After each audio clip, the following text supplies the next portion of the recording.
Competition classes में आपका स्वागत है। आज 24 जनवरी के एसएससी के सारे शिफ्ट के एग्ज़ाम ख़त्म हो गए हैं और इस क्लास में हम उनका सबका एनालिसिस लेकर आए हैं। तो वीडियो को लास्ट तक देखिए, सारा एनालिसिस यहाँ पर मिलेगा। जो क्वेश्चन आ चुके हैं वो भी बताए जाएंगे और आगे क्या क्या क्वेश्चन आ सकते हैं वो भी बताया जाएगा, और कौन कौन से क्वेश्चन ज़्यादा रिपीट हो रहे हैं उनको आपको देखने की ज़रूरत है वो भी इसमें बताया जाएगा। तो चलिए बिना देर किए पहला क्वेश्चन देखते हैं। पहला क्वेश्चन आया था, सबसे अधिक वर्षा किस राज्य में होती है? सबसे अधिक वर्षा होती है आपके मेघालय में। मेघालय का एक गांव है मासिनराम, यहाँ पर सबसे ज़्यादा वर्षा होती है। यहाँ पर 1180 सेंटीमीटर के आसपास वर्षा होती है, भारत में सबसे ज़्यादा है। ठीक है, अगला सवाल आया था, पंजाब के वर्तमान मुख्यमंत्री कौन है? हर शिफ्ट में कोई मुख्यमंत्री या राज्यपाल जरूर पूछा जाता है, तो आप सारे मुख्यमंत्री और सारे राज्यपाल एक बार देख लीजिए, क्वेश्चन आता है हर शिफ्ट में। पंजाब के वर्तमान मुख्यमंत्री हैं भगवंत मान। ठीक है, ये आम आदमी पार्टी के मुख्यमंत्री हैं आपके, और आपके अध्यक्ष कौन है? अरविंद केजरीवाल, ये तो आपको पता ही है। वायुमंडल की सबसे पहली परत कौन सी है? सबसे पहली का मतलब हुआ सबसे नीचे वाली परत, उसको हम कहते हैं क्षोभ मंडल। यहाँ पर बादल, वर्षा, हवा, आंधी, तूफान, ये सारी घटनाएं जो हैं वो क्षोभ मंडल में ही होती हैं, ये बात भी पूछ सकता है। मोहिनीअट्टम नृत्य शैली में किस देवता की पूजा की जाती है? देखो, हमारे 8 शास्त्रीय नृत्य हैं, हर शिफ्ट में या एक आध शिफ्ट छोड़ के क्वेश्चन इससे जरूर आता है कि कौन सा नृत्य किससे संबंधित, किस राज्य से संबंधित है और उस नृत्य में किसकी पूजा होती है। तो मोहिनीअट्टम कहाँ का है? ये आपका तमिलनाडु का है शास्त्रीय नृत्य, और इसमें भगवान विष्णु की पूजा की जाती है। एक पूछा जाता है बहुत ज़्यादा, कथकली। कथकली कहाँ का है? ये केरल का है। और एक कन्फ्यूजन के लिए पूछा जाता है कथक। एक कथक है उत्तर भारत का, उत्तर भारत का खास करके यूपी का। एक कथक यूपी का है, कथकली केरल का है, मोहिनीअट्टम जो है वो तमिलनाडु का है। एकनाथ शिंदे से पहले महाराष्ट्र के मुख्यमंत्री कौन थे? अभी एकनाथ शिंदे हैं, इससे पहले कौन थे? उद्धव ठाकरे। ठीक है, महाराष्ट्र के राज्यपाल अगर पूछ लिया जाए तो ये हैं भगत सिंह कोश्यारी, महाराष्ट्र के राज्यपाल हैं। अमोनियम क्लोराइड का रासायनिक सूत्र क्या होता है? इसका होता है NH4Cl। NH4Cl अमोनियम क्लोराइड का सूत्र होता है। किसी किसी शिफ्ट में ऐसे भी केमिस्ट्री से क्वेश्चन पूछे जाते हैं। अगला सवाल पूछा गया था, संविधान का भाग 6, भाग 6 में कहाँ से कहाँ तक अनुच्छेद वर्णित हैं? भाग 6 में है अनुच्छेद 152 से लेकर 237 तक, और ये भाग 6 जो है वो राज्य से संबंधित है, राज्यों का वर्णन है इसमें भाग 6 में। और भाग 5 में क्या है? भाग 5 में केंद्र का वर्णन है। ठीक है, ये बात आप ध्यान रखिए। भाग 4 में क्या है? DPSP है, इसको कहते हैं राज्य के नीति निर्देशक सिद्धांत। और एक ये है भाग 4, और एक भाग 4 का ए है, 4 का ए है, इसमें हमारे हैं मूल कर्तव्य। ये भी क्वेश्चन खूब आता है मूल कर्तव्य से संबंधित। मूल कर्तव्य के लिए एक ही अनुच्छेद है संविधान में, वो है 51 का, या इसको 51 का ए भी कह लो। अगला सवाल है, गणेश महोत्सव का किस महीने में मनाया जाता है? ये मनाया जाता है भादों में। भादों एक महीना होता है हिंदी कैलेंडर का, ये अगस्त सितंबर के आसपास पड़ता है, इसी महीने में गणेश महोत्सव मनाया जाता है। इसकी शुरुआत की थी बाल गंगाधर तिलक ने, इसकी स्वतंत्रता आंदोलन के टाइम पे इन्होंने, तिलक जी ने इसकी शुरुआत की थी। अगला सवाल है, पहला राजीव गांधी खेल रत्न अवार्ड किसे दिया गया था? पहला ये दिया गया था विश्वनाथन आनंद को 1991 में। अब इस खेल रत्न अवार्ड का नाम बदलकर मोदी जी ने कर दिया है मेजर ध्यानचंद खेल रत्न अवार्ड। राजीव गांधी खेल रत्न अवार्ड का नाम बदल के कर दिया गया है मेजर ध्यानचंद खेल रत्न अवार्ड। ठीक है, अगला सवाल है, उपाधियों का अंत भारतीय संविधान के किस अनुच्छेद में वर्णित है? अनुच्छेद 18 कहता है कि सारी उपाधियों का अंत किया जाएगा। उपाधि मतलब जो आज़ादी से पहले अंग्रेज लोग भारतीय राजाओं को दिया करते थे, जैसे राय बहादुर, सर की उपाधि, महाराजा की उपाधि, ये सारी उपाधियां जो देते थे, इससे क्या है समाज में असमानता फैलती थी, इसलिए भारतीय संविधान में इन उपाधियों का अंत कर दिया गया था। और इसमें केवल सेना और शिक्षा, से संबंधित उपाधियों को रखा गया था। इनको वर्जित नहीं किया गया था, क्योंकि सेना में आपने सुना होगा लेफ्टिनेंट कर्नल, कर्नल, ये सारी उपाधियां होती हैं, इनके लिए अलाउड हैं। शिक्षा में भी teacher, professor, professor A, doctor A, तो ये भी शिक्षा में भी अलाउड हैं। बाकी सारी उपाधियों का अंत कर दिया गया। जुलाई 2022 में किसे दिल्ली का नया पुलिस कमिश्नर बनाया गया है? ये करंट का क्वेश्चन है। ये किसको बनाया गया? संजय अरोड़ा को। और इन्होंने राकेश अस्थाना का स्थान लिया है। इनसे पहले राकेश अस्थाना थे दिल्ली के पुलिस कमिश्नर। और ये जो संजय अरोड़ा हैं, ये 1988 बैच के एक IPS अधिकारी हैं। ठीक है, पंचवर्षीय योजनाओं से भी क्वेश्चन पूछे जा रहे हैं लगातार। तो तृतीय पंचवर्षीय योजना का उद्देश्य क्या था, ये पूछा गया था आज की शिफ्ट में। तृतीय पंचवर्षीय योजना का उद्देश्य था अर्थव्यवस्था को गतिमान और आत्मनिर्भर बनाना। इसका कार्यकाल क्या था? पहली थी 51 से 56, दूसरी 56 से 61 और तीसरी 1961 से लेकर 66 तक थी। लेकिन इसी के बीच में 1965 में जो है भारत चीन का युद्ध हुआ।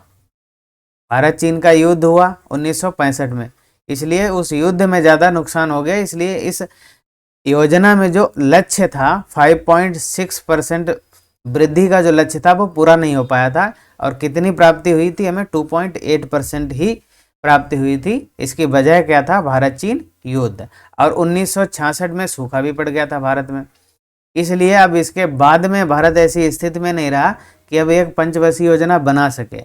इसलिए 1966 से 1969 में इस 3 साल के पीरियड में कोई भी पंचवर्षीय योजना नहीं बनी। और इस 3 साल के पीरियड को इतिहास में कहा जाता है योजना अवकाश। योजना अवकाश ये भी पूछा जा सकता है। योजना अवकाश का टाइम क्या था? 1966 से 69 तक 3 साल का पीरियड था ये। इसके बाद 69 से 74 तक चौथी पंचवर्षीय योजना बनी थी 5 साल के लिए। और 74 से 78 तक 5वीं योजना बनी थी, लेकिन ये 4 साल तक ही चली। इसके बाद में सरकार चेंज हुई, जनता पार्टी की सरकार आई, तो उन्होंने 1 साल पहले ही 5वीं पंचवर्षीय योजना खत्म कर दी गई थी। एक सवाल और आप याद कर लो, एक बहुत आता है गरीबी हटाओ। गरीबी हटाओ ये सवाल आता है किस पंचवर्षीय योजना में नारा दिया गया था? तो बिना कंफ्यूजन के ध्यान रखना, 5वीं पंचवर्षीय योजना दिया तो गया था 1981 में ही। ये इंदिरा गांधी के इलेक्शन कैंपेन में दिया गया था। उसका नारा था गरीबी हटाओ देश बचाओ, लेकिन इसको 5वीं पंचवर्षीय योजना में लागू किया गया था।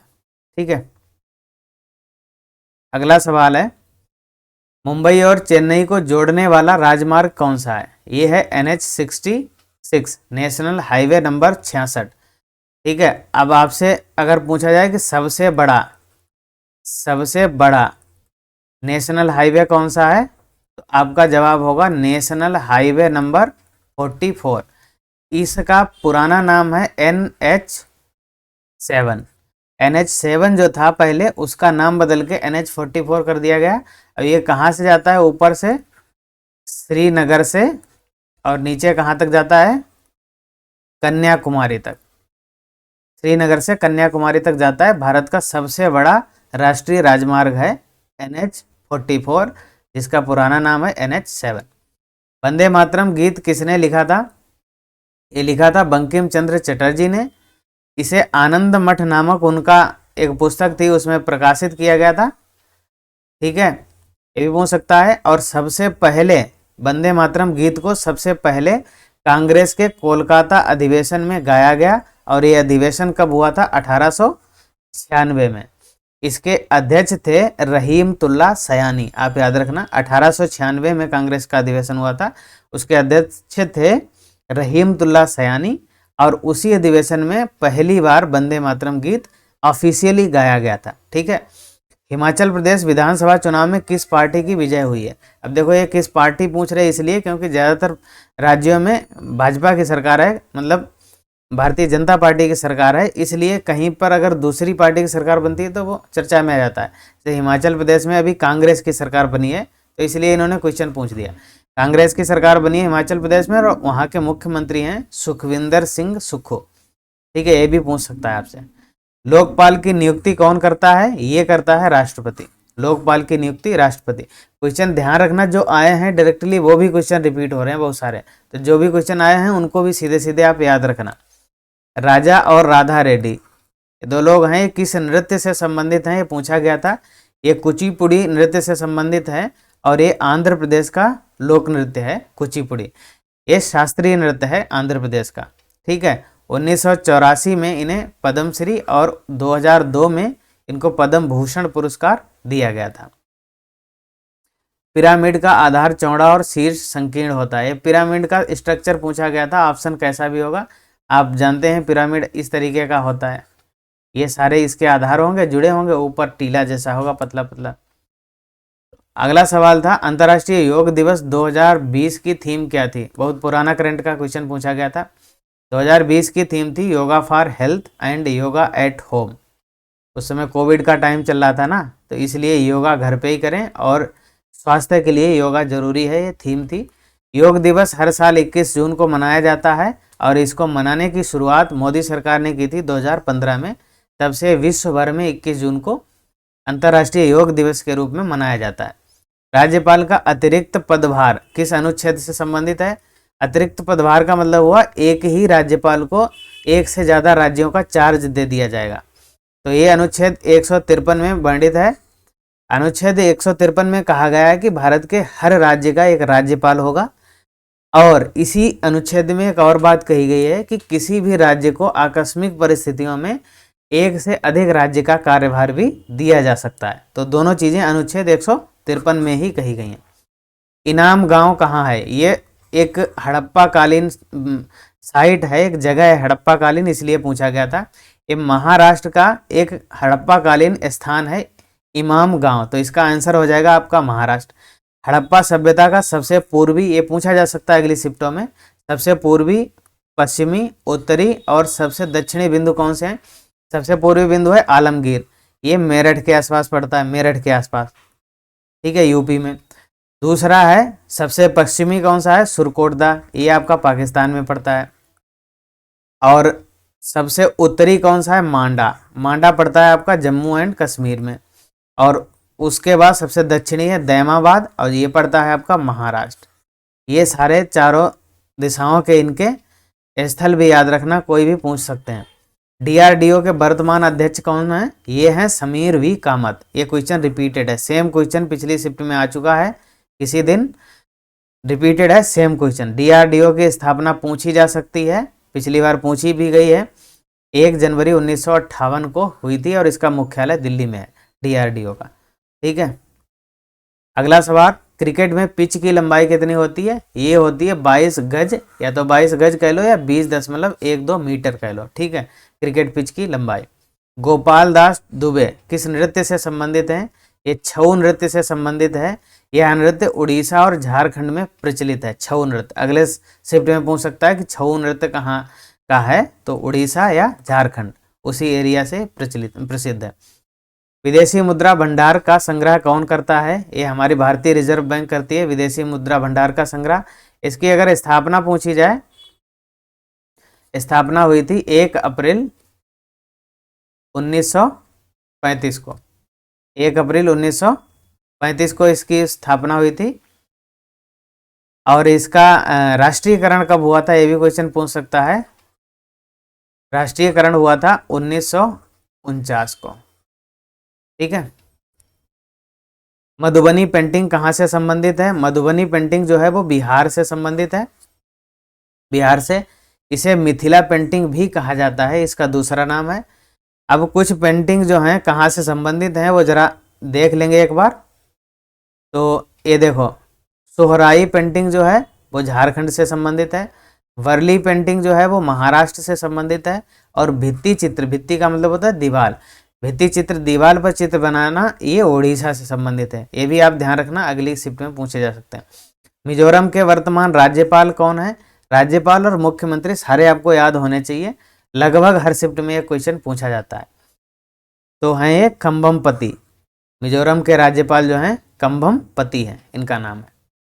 ग्रीन हाउस गैसें कौन कौन सी हैं, ये पूछा गया था। तो ये हैं sulphur dioxide, carbon dioxide, carbon monoxide और जलवाष्प भी एक ग्रीन हाउस गैस है। राष्ट्रपति की निर्वाचन पद्धति कहाँ से ली गई है? ये ली गई है आयरलैंड से, और आयरलैंड से एक और चीज़ ली गई है संविधान में, वो है डीपीएसपी। डीपीएसपी मतलब राज्य के नीति निदेशक सिद्धांत, directive principles of state policy. Veer Savarkar हवाई अड्डा कहाँ है? ये है अंडमान और निकोबार द्वीप समूह में। नीली क्रांति किससे संबंधित है? ये मछली पालन से संबंधित है नीली क्रांति।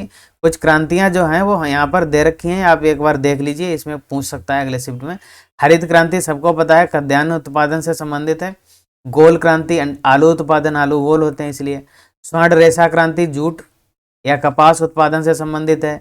ग्रीन गोल्ड क्रांति ये संबंधित है चाय उत्पादन से।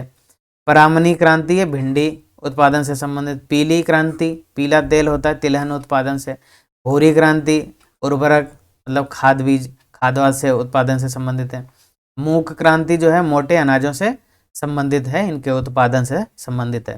चौरी चौरा हत्याकांड कब हुआ था? ये हुआ था 5 फरवरी 1922 को। 1922 को ये इस समय असहयोग आंदोलन चल रहा था, और जब गोरखपुर में एक चौरी चौरा नामक जगह है, वहाँ पे एक थाना था, वहाँ से जब प्रदर्शनकारी असहयोग आंदोलन के प्रदर्शनकारी गुजर रहे थे तो वहाँ की पुलिस ने उनको रोका, आगे जाने से रोका, तो वो भीड़ जो है वो उग्र हो गई थी और उसने थाने में आग लगा दी थी। उस थाने में जितने भी पुलिसकर्मी थे उनको अंदर बंद करके आग लगा दी थी, जिससे 22 पुलिसकर्मियों की मौत हो गई थी वहाँ पर। तो इसलिए ये जो घटना थी ये गांधी जी के अहिंसा सिद्धांत के खिलाफ थी, इसलिए गांधी ने अपने सिद्धांतों पर चलते हुए इस असहयोग आंदोलन को वापस ले लिया था। ये आंदोलन हिंसक हो गया है, इसको हम आगे जारी नहीं रखेंगे, इसलिए उन्होंने आंदोलन वापस ले लिया था। हाँ, ये कौन सा आंदोलन था? असहयोग आंदोलन। ये 1920 में शुरू हुआ था और 1922 में खत्म हो गया, ये इसका टाइम पीरियड था। अगला, पहली पंचवर्षीय योजना का कार्यकाल। पंचवर्षीय योजना का कार्यकाल भी पूछते हैं। 51 से 56 था। यह हेराल्ड डोमर मॉडल पर आधारित थी। दूसरी पंचवर्षीय योजना पीसी महालनोबिस मॉडल पर आधारित थी। और पहली पंचवर्षीय योजना का उद्देश्य क्या था? कृषि को बढ़ावा देना। भारत आज़ाद हुआ था, सबसे पहली आवश्यकता थी खाने पीने का इंतजाम करें, तो कृषि का विकास करना इसका उद्देश्य था। भूमचू त्यौहार कहाँ मनाया जाता है? ये मनाया जाता है हमारे सिक्किम राज्य में। चंपावत उत्तराखंड के उपचुनाव में कौन विजेता रहा है? उपचुनाव से संबंधित क्वेश्चन आ रहे हैं, जहाँ जहाँ उपचुनाव हो रहे हैं वहाँ के। एक चंपावत विधानसभा क्षेत्र है उत्तराखंड में, वहाँ पे चुनाव हुआ, उसमें किसकी विजय हुई है? पुष्कर धामी। ये पहले मतलब पूर्व मुख्यमंत्री भी हैं उत्तराखंड के। SC ST का आरक्षण कितने सालों के लिए बढ़ा दिया गया है? ये हर बार 10 साल के लिए ही बढ़ाया जाता है SC ST आरक्षण, और इस बार भी 10 सालों के लिए ही बढ़ाया गया। मेगास्थनीज के अनुसार पाटलिपुत्र में कितने गेट थे? फर्जी का क्वेश्चन है, पूछा गया इसलिए बता रहे हैं, इतनी जानकारी कोई रख भी नहीं पाएगा, ठीक है। तो इसमें 64 गेट थे, आप याद रखिए अगर सीधे रिपीट हो जाए। जनगणना 2011 के अनुसार सर्वाधिक जनसंख्या वाला केंद्र शासित प्रदेश कौन सा है? ये है दिल्ली, और दूसरे स्थान पर पुडुचेरी है, और तीसरे स्थान पर चंडीगढ़ है। ये आप ध्यान रखिएगा 3 सीरियल से। आज की क्लास में इतना ही, मिलते हैं अगली क्लास में अगले एनालिसिस में, तब तक अपना ध्यान रखिए। और चैनल पे नए हैं तो सब्सक्राइब करके बेल आइकन दबा लीजिए, और वीडियो अच्छा लगा है तो लाइक ज़रूर कीजिए। चलिए, थैंक यू।